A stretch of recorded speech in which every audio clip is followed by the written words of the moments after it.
Welcome to this edition of Keep Africa Trading podcast coming from Trademark Africa. My name is Moses Kemibaro and I'll be your host.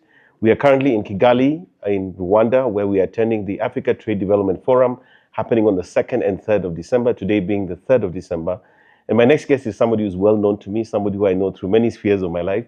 But more importantly, he's been at Trademark pretty much since its inception. And more importantly, he's also involved with Trade Catalyst Africa, a new arm of Trademark, which essentially provides financing options through some of the initiatives. So please join me in welcoming Patrick Obath. Patrick, maybe you can tell us a little bit about yourself and give us some background around how you're affiliated and involved with both Trademark and TCA. Thank you very much. As you said, my name is Patrick Obath, and I have been involved in the advocacy area, to put it mildly, for almost 18 years now, starting with the Kenya Private Sector Alliance, Federation of Kenya Employers. And through that, I was introduced to Trademark. And that was right at the formation of Trademark in the early 2010s.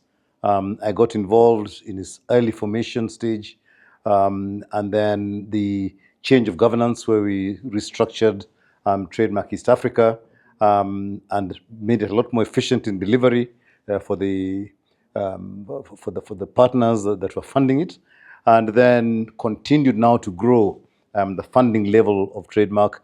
But my big focus at that time was basically ensuring that the governance is right and the programs are running right, and people build confidence in Trademark itself as a delivery mechanism for trade initiatives across Eastern Africa.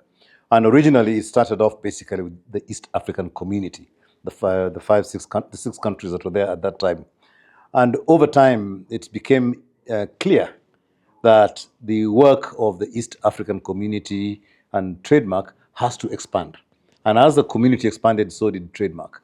And that's where you're finding that right now, the TMEA is present in Ethiopia, which is the Ethiopian corridor, having Ethiopia, Djibouti, and Somaliland, and then with the traditional East African community countries, starting with South Sudan into Uganda, Rwanda, Burundi, Kenya, and Tanzania. But there's also activities taking place as well in Zambia, Zimbabwe, Malawi, and also getting into Maputo and into Mozambique.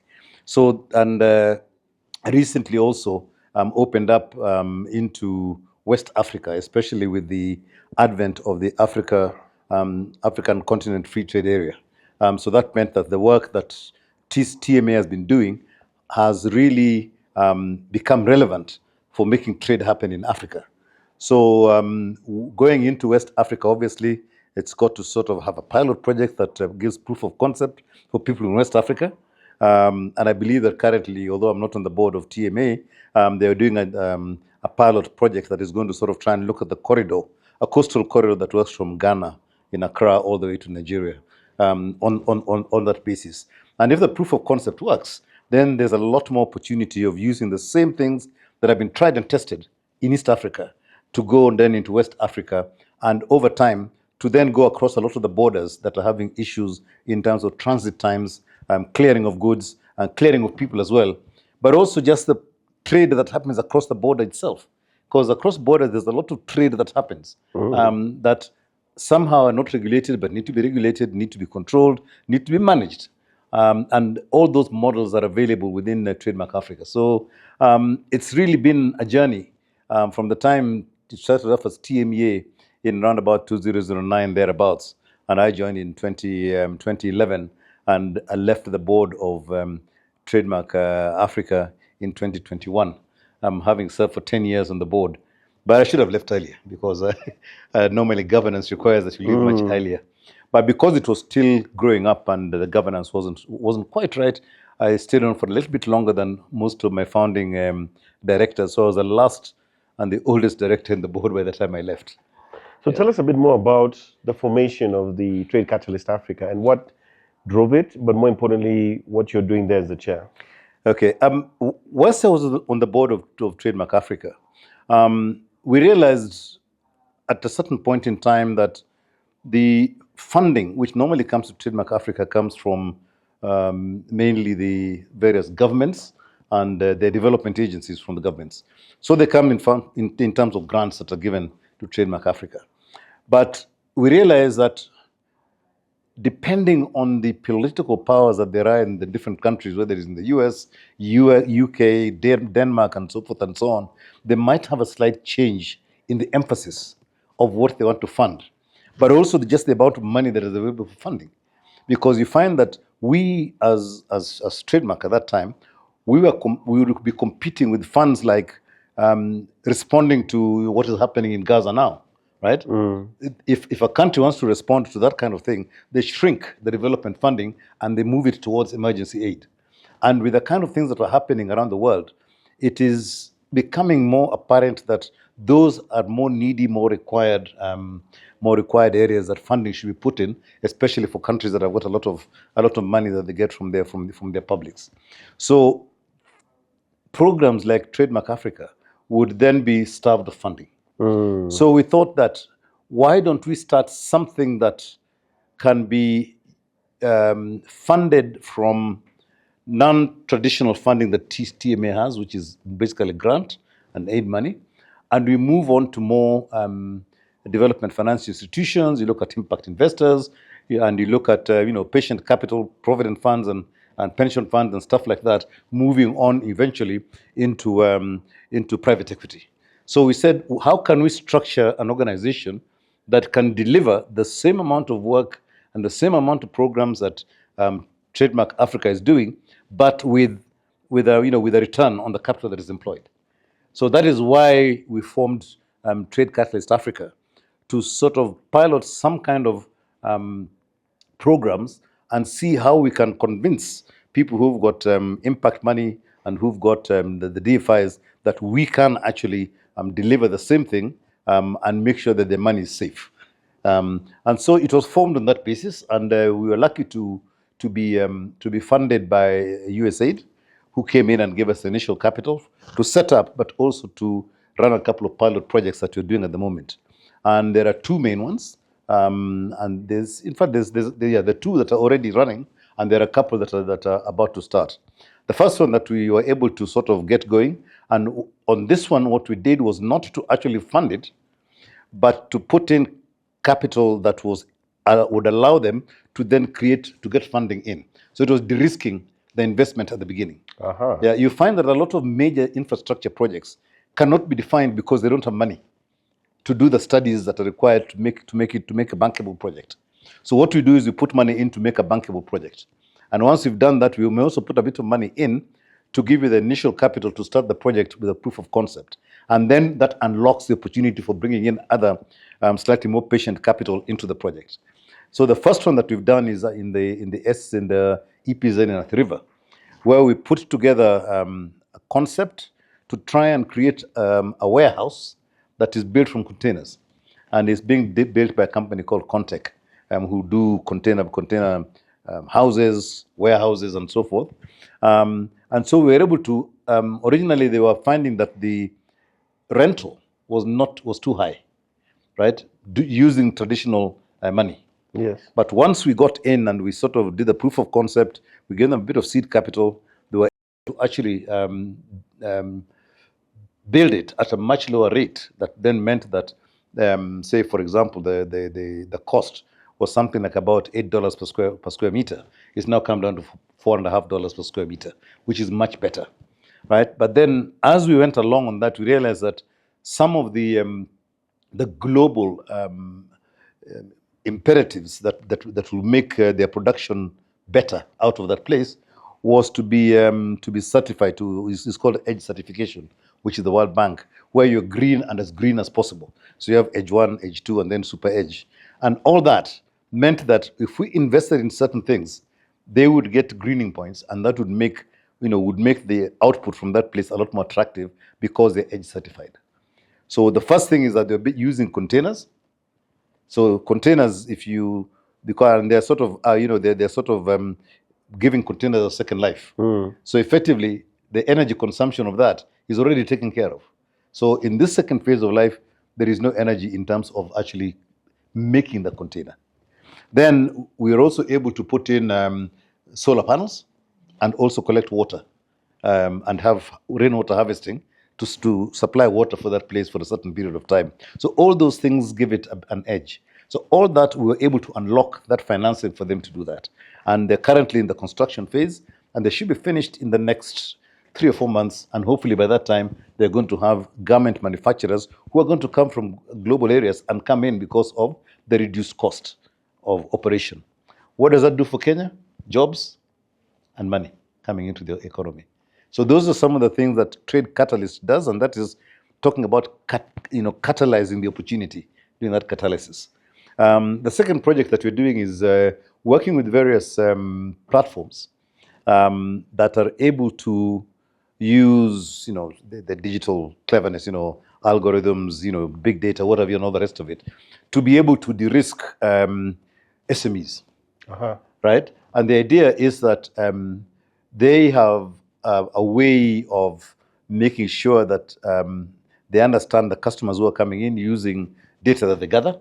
And by de-risking that, we're able to sort of then on-lend money to SMEs without collateral.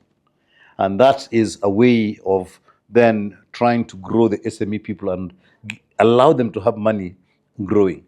And the reason this is important is that you find a lot of banks have got a lot of money for SMEs, but they still need the traditional collateral and guarantees and whatever it is, yeah. And not very many SMEs, especially if you're talking in the digi space, a lot of them are startups, and they don't have a record, but they've got a record somewhere that can be used to actually de-risk them. So some of the capital we put in is also going to help to sort of underwrite the risk that these guys are taking. And so the platform is then able to disperse a lot of money. And we've currently got the Trade Development Bank for East Africa, which is a partner in that. And also MasterCard Foundation have also come in, and they're all putting money in, and they're using their licenses to be able to make this happen. And we're hoping to onboard close to about 30,000 to 40,000 SMEs within Kenya. Wow. And when the platform works, and we got the proof of concept, then it is something we can roll out across the whole of Africa. Because the platform, one is developed by a Kenyan company, I think it's called Solve, and there's another one from India. So there are two of them which are global. They're stuff that has been tested by banks, and we can get them to work in Kenya and proof of concept. Then it'll go to Uganda, it'll go to Tanzania, and if we now get banks to be able to put their money into the platform and on-lend it from there, then you can see how much we're going to open up the capital or working capital or whatever it is that SMEs want through that platform. So those are just two of the very items that we're doing. And everything that we're doing is something that we want to be able to replicate across Africa. That's amazing. So I see right now the importance or the relevance of the word catalyst. Catalyst, exactly. It's opening up things. Yes. That and Trade Catalyst was specifically for that. That word catalyst, as you picked up rightly, is the key thing. Catalytic funding. That's what we are. Fantastic. Now, we've had an incredible 2 days here. It's been a very multi-stakeholder conference, government representation, SMEs, different stakeholders, talking about trade across the continent. But more importantly, digital trade in the context of how does this become the future of how we do things in Africa?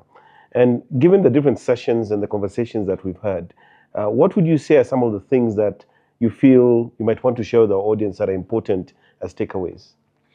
I think the takeaways for me are maybe 3 or 4.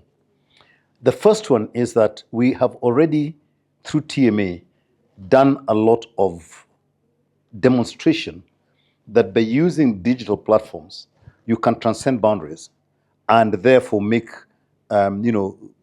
improve the passage of goods across borders. That's the first one.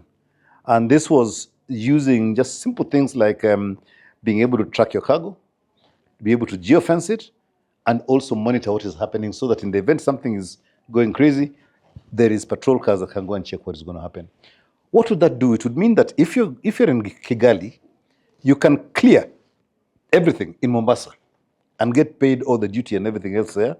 You then lock the vehicle electronically, and all those electronic locks can be monitored because they can be uploaded into the cloud, and somebody can monitor that.